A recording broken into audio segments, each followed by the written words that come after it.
Salut!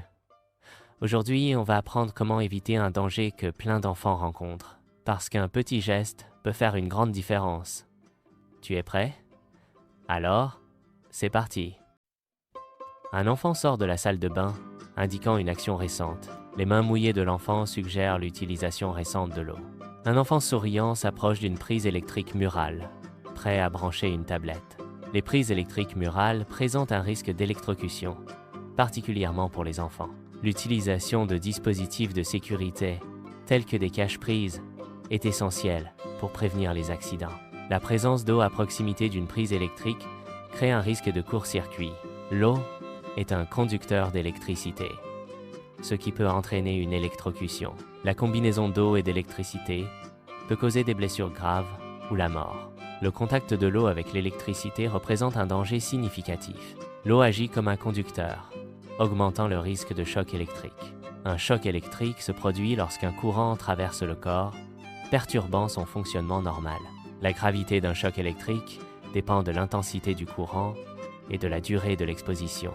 L'enfant manifeste une surprise modérée, sans signe de panique ou de peur. L'enfant saisit une serviette, préparant le geste d'hygiène. Il commence à s'essuyer les mains avec une attention particulière. L'absorption de l'eau par la serviette entraîne l'assèchement visible des mains. Le frottement de la serviette favorise l'évaporation de l'humidité résiduelle sur la peau. L'enfant, les mains sèches, retourne vers la prise électrique. La connexion d'une tablette à une prise électrique nécessite une manipulation prudente pour éviter tout risque.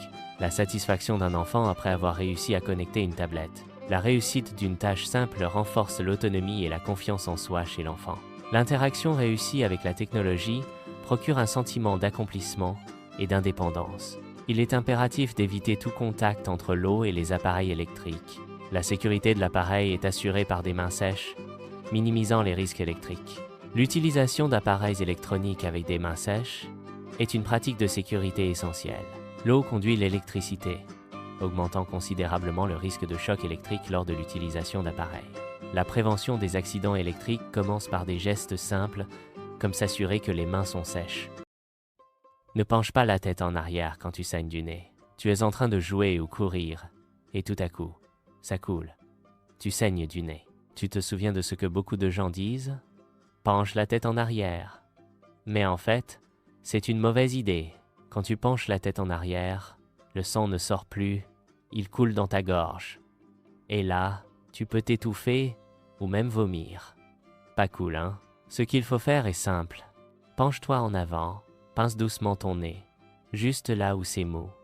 Respire par la bouche et reste comme ça pendant 10 minutes. Pas 2 minutes, pas 5, 10 minutes, sans relâcher. Et si ça continue, tu vas voir un adulte. Mais surtout, pas la tête en arrière. Un crayon est un objet pointu couramment utilisé pour écrire ou dessiner. Les ciseaux sont des objets pointus utilisés pour couper du papier ou d'autres matériaux.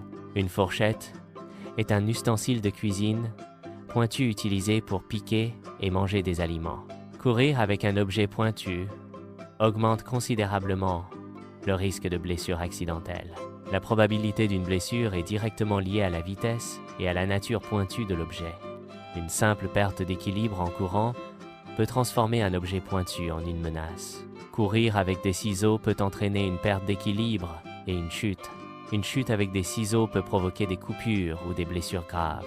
Une chute avec un crayon peut causer des blessures graves, notamment aux yeux. Une fourchette tenue en courant présente un risque de blessure par piqûre ou égratignure en cas de chute.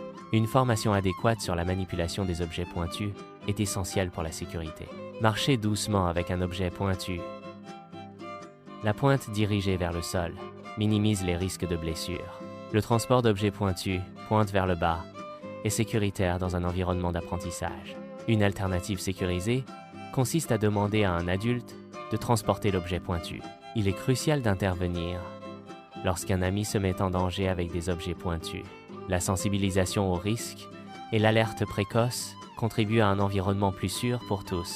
La prévention des accidents passe par l'éducation et la responsabilité partagée au sein de la communauté scolaire. Les règles de sécurité en milieu scolaire contribuent à un environnement d'apprentissage sûr et productif pour tous. Adopter cette habitude de sécurité contribue à un environnement plus sûr pour soi-même et pour les autres. L'engagement collectif envers la sécurité renforce le bien, être de la communauté.